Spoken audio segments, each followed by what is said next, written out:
Grimgar, Ashes and Illusions has an absurd amount of questionable camera angles for a brief 12-episode anime. 24 of them to be exact, but I normally save those for the end. For now, did you know that Ranta was originally meant to be a warrior, not a Dark Knight? You're probably thinking to yourself, what's this handsome bastard talking about? The anime specifically said Ranta purposely became a Dark Knight. And to that I would say, yeah, you're right. However, that's not what happened in the source material. If you look at Volume 1, Whisper Chant Prayer Awaken, you will find that things happened a bit differently. Jumping in at a point where everyone decided to become a volunteer soldier, we find that Moguzo was actually recruited by a veteran squad. This meant Monoto, Yume, Haruhiro, Shihoru, and Ranta had to form a party of 5, and together they decided on who would join what guild. Ranta was supposed to become the warrior of the party, but he spontaneously decided to become a Dark Knight instead, which was a huge problem as that left their party of 5 without a tank. However, shortly after this, Moguzo is discarded by his party and winds up joining our group of main characters. I imagine all of this was cut from the anime because it has little to no impact on the overall plot. Anyways, did you realize that Deathspot, you know, the final boss of the anime, was actually foreshadowed way back in episode 1? He's right here on a wanted poster just outside of the Red Moon office. Moving on to episode 2, we find our party fighting against their very first goblin. It's an embarrassing battle to say the least, but they begin to make some headway and Ranta lands 2 solid attacks. One through Big D's back and another through his side. Now it looks like the second stab went all the way through his side, as we have this frame where Ranta's sword is, well, all the way through his side.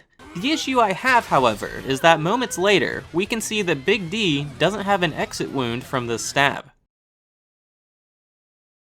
Our band of noobs are slowly but steadily getting better and better at fighting and hunting, which leads to a scene where they attack a sleeping goblin. Please don't ask how I noticed this, because I'm not even sure myself, but both of these images are of the exact same room, only seconds apart, but yet the shadow on the floor is slanted a different direction in each photo. At the beginning of episode 4, they finally meet their match, which forces them to retreat. It's during this retreat that Monoto is shot by a phantom arrow. Why do I refer to it as a phantom arrow, you ask? Well, that's because he clearly gets shot in this scene, but yet the arrow is missing from his back a few frames later. Now our squad is grieving the loss of Monoto, and the boys find themselves drinking at the bar where we get this line of dialogue. Well, maybe I'll go look for another job then. I didn't think you could quit the Dark Knight Guild. Isn't it sort of a lifetime membership? It's never explicitly stated in the anime, but quitting the Dark Knight Guild will result in you being hunted down and killed by your fellow Dark Knights. Then did you notice that a moment later, Kikakawa stumbles through the tavern accidentally spilling his drink on this random guy? Now in order to keep moving forward, the squad recruits the beautiful but unbearably difficult Mary into their party.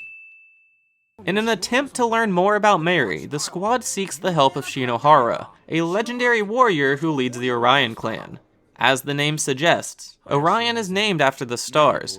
As you can see, their clan symbol is actually the body of the Orion constellation. Okay, so allow me to go all 10th grade English teacher on you for a moment. Episode 7 is the episode where the squad decides to befriend Mary. But while telling Mary about Monoto, we see a bird fly away, leaving 5 birds behind. Then later on, after successfully befriending Mary, we see the same 5 birds, except there is a 6th bird this time. If you haven't caught on yet, these random birds are actually symbolizing the squad. The bird that flew away was Monoto dying, and then the new bird was Mary becoming a true friend and comrade. Also, it wasn't directly stated, but in this episode, Yume got a new bow, Shihoru a new staff, and Ranta a new helmet. Now the squad is finally strong enough to enact their revenge, and during the battle, Haru used to be an adventurer like you. Mary has also been wounded, and Haru immediately begins chasing after the archer. I don't want to be that guy. Oh wait, yeah I do. How the heck did the wound on Haru's hand magically close up, even though he rushed away before Mary could heal it?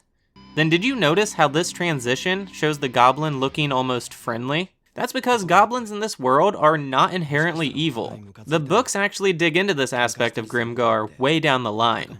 I've actually started a video series going through each book of Grimgar, so be sure to check it out if you want to know more about the characters and world. We then get a feel-good episode just before our squad heads into the Cyrene Mines. While raiding the mine, the squad comes across a group of sleeping kobolds, which prompts Haruhiro and Ranta to have the following conversation. Think I should kill him? It'll be nice and quick. What's wrong with you? Are you some kind of demon?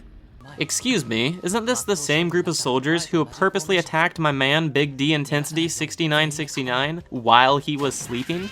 Also, during this same episode, Mary says, Do you see that nose ring? It's a kobold's protective charm. Every kobold has one. So that was a fucking lie. Skipping to episode 12, we find the squad facing off against the infamous Death Spot.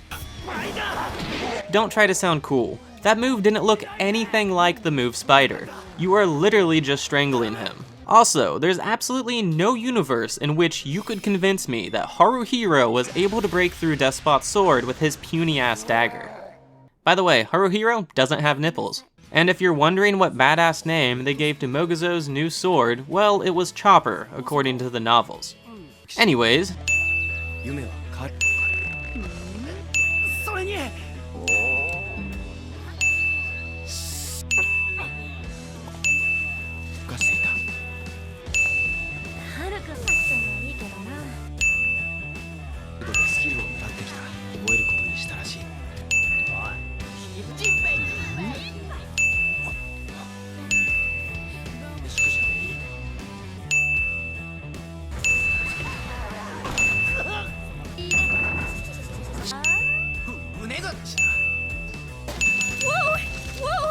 let me know if you enjoyed the jokes I sprinkled in there, and also be sure to check out the other videos. Shout out to my patron, and thanks for watching everyone. I hope to see you next time.